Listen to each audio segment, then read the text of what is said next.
আসসালামু আলাইকুম রহমাতুল্লাহি ওয়া বারাকাতুহু। হযরত আদম আলাইহিস সালাম তাহার বংশধরদের এইভাবে প্রত্যক্ষ করিয়া আনন্দিত হইলেন এবং পুনং পুনং নয়ন ফিরাইয়া তাহাদের অবলোকন করিতে লাগিলেন। তাহার হৃদয়ে এক মহায়ানন্দ স্রোত বইয়া চলিল। মুগ্ধ চিত্তে শুধু দেখিতে দেখিতে মহান আল্লাহর প্রশংসা করিতে লাগিলেন। সুবহানাল্লাহ। আমার সম্মানীয় ভাইয়েরা এবং মায়েরা, আদম নবী আল্লাহর প্রশংসা করলো, আলহামদুলিল্লাহ। আমরা সব মানুষ কেন প্রশংসা করি না? আমরা সবাই আল্লাহর প্রশংসা করি, আলহামদুলিল্লাহ। আত্মার কাফেলা দেখিতে দেখিতে হযরত আদম আলাইহিস সালাম এক নজরে আসিল ওলি আল্লাহদের কাফেলার সম্মুখে। একটি আত্মা নেতৃত্ব দিয়া কাফেলাকে পরিভ্রমণ করাইতেছে। সুবহানাল্লাহ। ওলি আল্লাহর আত্মা এত সুন্দর আত্মা বন্ধু, আলা ওলিওলা মতো ওলি আল্লাহ, আল্লাহর বন্ধু কখনো মরে না। আল্লাহর বন্ধু ওলি আল্লাহকে মারিয়ে খাইতে পারে না। বিশ্বর জীবনে যত ওলি আল্লাহ আছে, আমি আসামের আমি নামজা বলতাছি, যারা আল্লাহর ওলি আল্লাহ আল্লাহর বন্ধু, তাদেরকে মাটিও খাইতে পারে না। আমার বন্ধুরে, এই আত্মাটি অতি উজ্জ্বল এবং অতি সুন্দর। সুবহানাল্লাহ। সহস্রই উনি সুন্দর আত্মাটি হযরত আদম আলাইহিস সালামের দৃষ্টি কাড়িয়া লইল।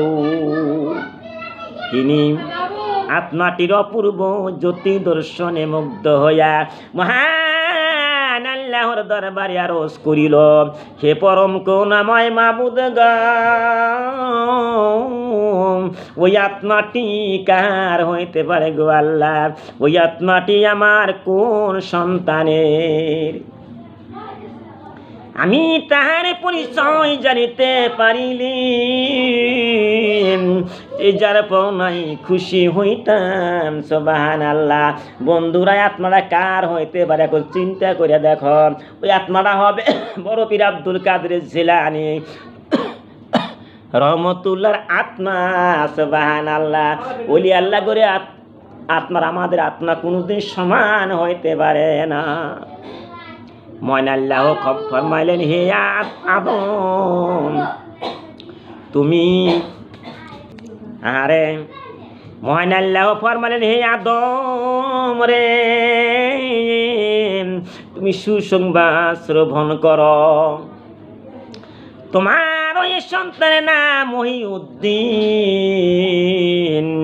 আব্দুল কাদের জিলানী রহমতুল্লাহ আলাইহ।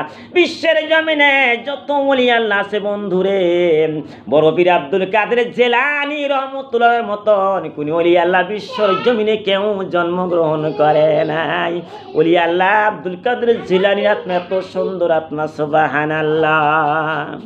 নবুয়তের ধারা বন্ধ হইবার পর, আখির নবীর আবির্ভাবের পর যখন দুনিয়ায় তোমার বংশধরেরা বিপদগামী হইতে থাকিবে, তখনও তার জন্ম হইবে। সুবহানাল্লাহ। এমন সুন্দর কথা বন্ধুরা কেন শুনবা না?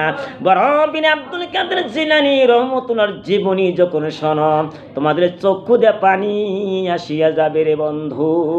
ভালো করে শোনো, সে হইবে তোমার সৃষ্টির নিকট অধিক মর্যাদাবান মারেফাতের সর্বগুণে গুণান্বিত ইসলাম ধর্মেও অন্যতম সংস্কারক। সুবহানাল্লাহ। এত সুন্দর ওলি আল্লাহ নাম তোমরা শুনলা বন্ধুরে, তোমরা কেন সুবহানাল্লাহ বলবা না? আমরা সবাই মনে মনে দমে দমে বলতাছি সুবহানাল্লাহ। আমার আশিক বান্দা এবং আউলিয়া দরবেশদের মধ্যে শ্রেষ্ঠ সুবহানাল্লাহ। আল্লাহ কয় বিশ্বের মানুষে তোমরা শোনো, বিশ্বের যেমন যত মানুষ আছে তার মধ্যে আর ওলি আল্লাহ যত আছে ওলি আল্লাহর মধ্যে বড় পীর আব্দুল কাদের জিলানী শ্রেষ্ঠ মানুষ। আর বিশ্বর জমিনে তো নবী আছে, নবীদের মধ্যে হযরত মুহাম্মদ সাল্লাল্লাহু আলাইহি সাল্লাম শ্রেষ্ঠ মানুষ। বন্ধুরে তাপস চূড়ামণি তাপস চূড়ামণি তার পৃষ্ঠদেশে আমার প্রিয় হাবিব খাতেমুন নবী হযরত মুহাম্মদ মুস্তাফা সাল্লাল্লাহু আলাইহি সাল্লামের পদচিহ্ন সুবহানাল্লাহ আরে অঙ্কিত থাকিবে সুবহানাল্লাহ। আমার এই বান্দা সিও কঠিন, আল্লাহ বলতেছেন রে দুনিয়ার মানুষ তোমরা শোনো, আমার এই বান্দা সিও কঠিন তপস্যা বানে বাতিনি রহস্য সমূহ জ্ঞান লাভ করিবে সুবহানাল্লাহ। আমরা মারফত করতেছি, তোমার কিসের মারফত? তুমি কোরআন কেন পাও না, নামাজ কেন পাও না, তুমি কেন জিকির করলা না? আমাদের মধ্যে আবার কিসের মারফত আইসা গেছে? বড় পীর আব্দুল কাদের জিলানীর যত মারফত ছিল অত মারফত দুনিয়ার মধ্যে কারো ছিল না। আমার বন্ধুরা, আমার মায়ের আরে ইসলামের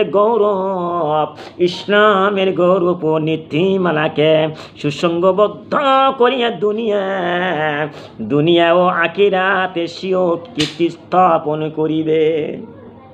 বন্ধুরে আর অল্প সময়ের ভিতরে আমি শেষ করে দিতেছি। মহান আল্লাহ তাআলার বাণী শ্রবণ করে হযরত আদম আলাইহিস সালাম অত্যন্ত খুশি হইলেন সুবহানাল্লাহ। আদম নবী খুশি হয়ে গেল কার কথা? একমাত্র আল্লাহর কথা। আদম নবী আল্লাহকে দেখে নাই, কোনো নবী আল্লাহকে দেখতে পায় নাই, বিশ্বের জমিনে কোনো মানুষই দেখতে পারে নাই, মুসা নবী দেখতে পারে নাই, আদম নবী আল্লাহকে দেখতে পারে নাই। যখন আল্লাহর কথা শুনলো আদম নবী খুশি হয়ে গেল সুবহানাল্লাহ। শুকর গুজারি করিলেন এবং মস্তক নত করিয়া সিজদা করিলেন মহান প্রভুর উদ্দেশ্য সুবহানাল্লাহ। আদম নবী বিশ্বর জমিনে কত কোটি কোটি ওলি আল্লাহর নামাজ বন্দী বলছে, আমরা কেন কপাল ঠেকাইব না, কেন মাথা ঝুঁকাইব না, কেন সিজদা করব না? বন্ধুরে, আমার বন্ধুরে, একটা হাদিস আমি বলতেছি বন্ধু, আমার নবীর সম্মুখে একটা সাহাবা এসে বলতেছে, ইয়া রাসূলুল্লাহ সাল্লাল্লাহু আলাইহি সাল্লাম, সোনার নবী গো, দয়া নবী, আমাদের বাড়ির নিকট যদি একটা পানির নহর থাকে, নদী থাকে, ধারাল নদী হারে এমন সুন্দর নদী ধার বইতেছে, ওই নদীর মধ্যে যদি আমরা 5 বার গোসল করি গো বন্ধু। আর আমার নবীরে কইতাছে, ইয়া রাসূলুল্লাহ সোনার নবী গো, যদি আমরা 5 বার গোসল করি আমাদের শরীরে কোনো ময়লা কি থাকতে পারে? আমার নবী বলতাছে, আবু হুরায়রা রাদিয়াল্লাহু তাআলা তুমি জানিয়া রাখো, যেমন তোমাদের বাড়ির নিকট একটা যদি পানির নহর থাকে, নদী থাকে, ওই নহরের মধ্যে 5 বার দৈনিক 5 বার গোসল করো, তোমাদের শরীরের মধ্যে কোনো ময়লা থাকতে পারে না। যেমন ময়লা থাকতে পারে না, ওই মতন 5 ওয়াক্ত নামাজ পড়লে তোমাদের কোনো গুনাহ থাকতে পারে না সুবহানাল্লাহ। সেই 5 ওয়াক্ত নামাজ পরিত্যাগ করিয়া আমরা খালি মারফত করতেছি। মায়েরা শোন, আমি আসামের আমির হামজা বলতাছি, ভারতের আমির হামজা বলতাছি, আমি আসাম রাজ্যে থাকি, তোমরা জানো। আরে বন্ধুরে, মারফত কিসের মারফত? 4টা বস্তু মানুষের ভিতরে থাকতে হবে, শরীয়ত, তরিকত, হকিকত, মারফত, পিতা মাতা হক আদায় করতে হবে। এই পর্যন্ত বলি আমার বক্তব্য শেষ করলাম। যদি আমার বক্তব্য ভালো হলাইয়া থাকে তোমরা শেয়ার করিয়া দেবে, বিশ্বের মানুষকে জানাইয়া দেবে।